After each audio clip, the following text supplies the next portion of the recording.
ഇതിപ്പോൾ ഞാൻ വീഡിയോസ് എടുത്തിട്ട് മടി കാരണം എഡിറ്റ് ചെയ്യാൻ വേണ്ടി വെച്ച വീഡിയോസാണ് കേട്ടോ. അപ്പോൾ നാത്തുമാരൊക്കെ വന്നപ്പോൾ ഞാൻ വീഡിയോസ് അന്ന് അപ്ഡേറ്റ് ചെയ്തതാണ്. അപ്പോൾ എന്തായാലും ഒന്ന് എഡിറ്റ് ചെയ്ത് പോസ്റ്റ് ചെയ്യാമെന്ന് വിചാരിച്ചു. കഴിഞ്ഞ വീഡിയോയിൽ ഞാൻ എൻ്റെ ഒരു കസിനെ പരിചയപ്പെടുത്തിയിട്ടുണ്ടായിരുന്നു. അപ്പോൾ ആ ഒരു കസിനെ ഞങ്ങൾ എയർപോർട്ടിൽ നിന്ന് വിളിക്കാൻ വേണ്ടി വന്നതാണ് കേട്ടോ. നമ്മുടെ കൊച്ചി ഇൻ്റർനാഷണൽ എയർപോർട്ടിലായിരുന്നു ഞങ്ങൾ വന്നിട്ടുണ്ടായിരുന്നത്. അങ്ങനെ ആൾ വന്നു, ഞങ്ങൾക്ക് ഭയങ്കര സന്തോഷമായി. ഞങ്ങൾ അന്നൊരു 9 മണി ആ ഒരു ടൈമൊക്കെ ആയിരുന്നു തോന്നുന്നു, എനിക്ക് ഓർമ്മയില്ല കേട്ടോ. അങ്ങനെ പിന്നെ ഞങ്ങൾ നേരെ കാർ പാർക്ക് ചെയ്യാനെടുത്തോട്ട് ഞങ്ങൾ അങ്ങോട്ട് പോയി. അപ്പം ഞാൻ പിന്നെ വീടെടുക്കണ കണ്ടപ്പോൾ ഭയങ്കര മാസമായിട്ടുള്ള ഒരു വരവൊക്കെ ഉണ്ട്. നിങ്ങൾ കാണുന്നത് കൂളിംഗ് ഗ്ലാസ് ഒക്കെ വെച്ചിട്ട് ഭയങ്കര മാസമായിട്ടാണ് വരുന്നുണ്ട്.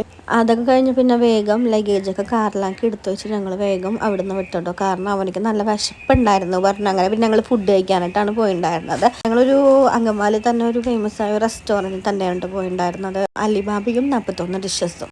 ആംബിയൻസ് ഒക്കെ അടിപൊളി ആംബിയൻസ് ആയിരുന്നു കേട്ടോ. ഞങ്ങൾ ഓർഡർ ചെയ്തിട്ടുണ്ടായിരുന്നത് ഒരു അൽഫാമും 2 അൽഫാമും പൊറോട്ടയും ലാക്കിന് ഫ്രഞ്ച് ഫ്രൈസാണ് പറഞ്ഞിട്ടുണ്ടായിരുന്നത് കേട്ടോ.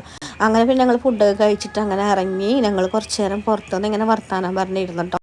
അവിടെ പുറത്തുനിന്ന് തന്നെ അലീനെയും ബാബനെയും ഇങ്ങനെ പ്രതിമ പോലെ അവരിങ്ങനെ ഉണ്ടാക്കി വെച്ചിട്ടുണ്ടായിരുന്നു കേട്ടോ. ഇതാണ് കേട്ടോ അവിടുത്തെ ഹോട്ടലിൻ്റെ ഫ്രണ്ട് ഭാഗം. അങ്ങനെ ഞങ്ങൾ അലീനെയും ബാബനെയും ലായിക്കിനെ പരിചയപ്പെടുത്താൻ നോക്കുമ്പോൾ ലായിക്ക് ഭയങ്കര കരച്ചിലായിരുന്നു. ലായിക്ക് തൊടാൻ പോലും സമ്മതിക്കണ്ടായിരുന്നില്ല. അപ്പോൾ ഇന്നത്രേ ഉള്ളൂ. Bye bye.